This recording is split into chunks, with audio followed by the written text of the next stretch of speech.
Skoda Slavia आने को ready है भारतीय बाजार में कुछ ही हफ्तों के अंदर। एक्साइटिंग लग रही है ना, चलाने में भी दमदार है।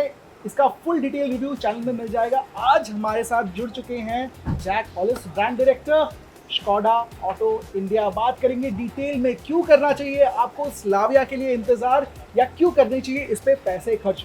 Welcome to our show sir. Thank you. My absolute pleasure to speak to you again. So let's begin the round of questions with the Slavia. You had premiered this car last year, Yep. end of 2021. Yep. How has been the response like in a couple of months? Absolutely fantastic. I mean, without anybody seeing the car, we already had over 4,000 bookings from people not having seen the car. Now the car is coming to showrooms and we've invited those people who pre-booked as the first people to look at the car, and nobody is disappointed.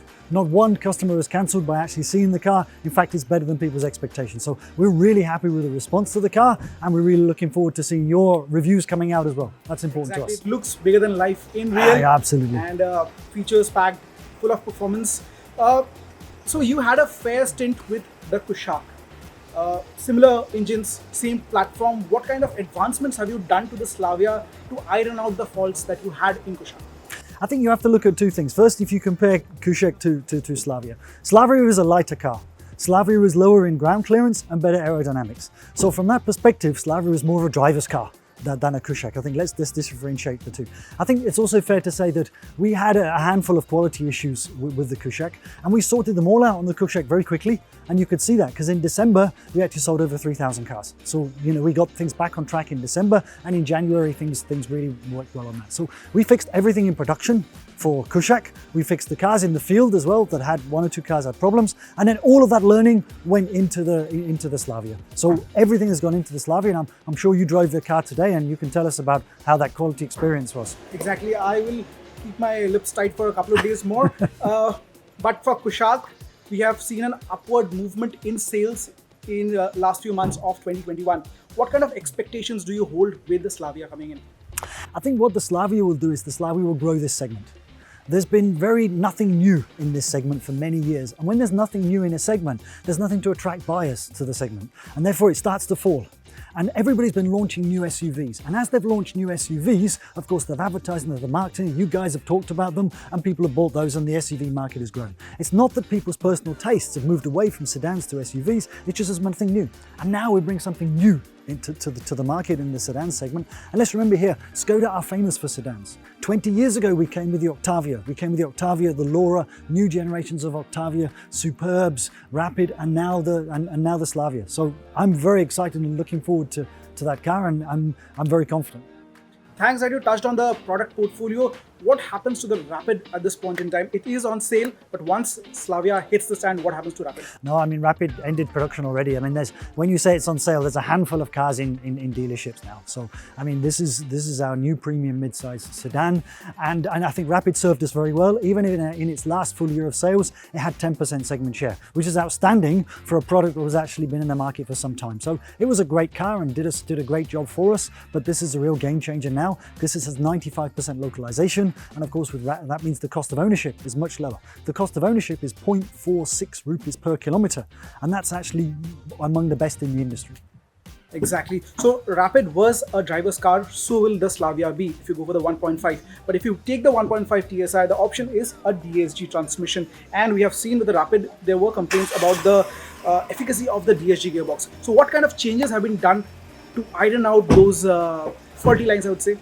I mean, we wouldn't put a DSG gearbox into our premier product offering here if we hadn't got it right. From that point of view, we wouldn't. That wouldn't be right. And there's been software improvements, there has been hardware improvements in the car to make sure that DSG is very reliable. And I'm very confident in that gearbox going forward. As I say, otherwise our proud engineers wouldn't have put it in this car. Exactly. Let's take the next leap. Skoda Auto India has been doing a lot regarding the service touchpoint, dealership, reaching out to the customers. So what kind of dealership network do you have at this point in time, and going ahead by the end of 2022?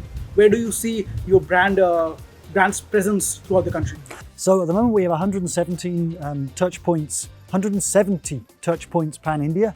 And if you go back only 2 years ago, we were down to 65. So we've already more than doubled the number of service and sales network we have, and we intend to add another 30 on by the end of the year. So the plan is to be where people are, and not just in terms of sales outlets, but also in terms of service. Because it's all right saying I buy the car from there and I'll travel to buy the car, but when I want the car to be serviced or maintained, I want something close. And that's why we're really working on increasing the number of service points that we have to make sure that's not a barrier to purchase for anybody. We hope that comes up very shortly. 3 things that you love absolutely about the Skoda Slavia. First, it's gorgeous. It has beautiful, clean lines. It's an absolutely gorgeous car. To my mind, it's the best looking car in the segment and better looking than many cars in this premium market as well. Secondly, TSI engines. You know, we're bringing the 1 litre TSI engine against competitors' MPI engines, which is really a very modern and very fuel efficient engine, having some of the best fuel efficiency numbers in the segment.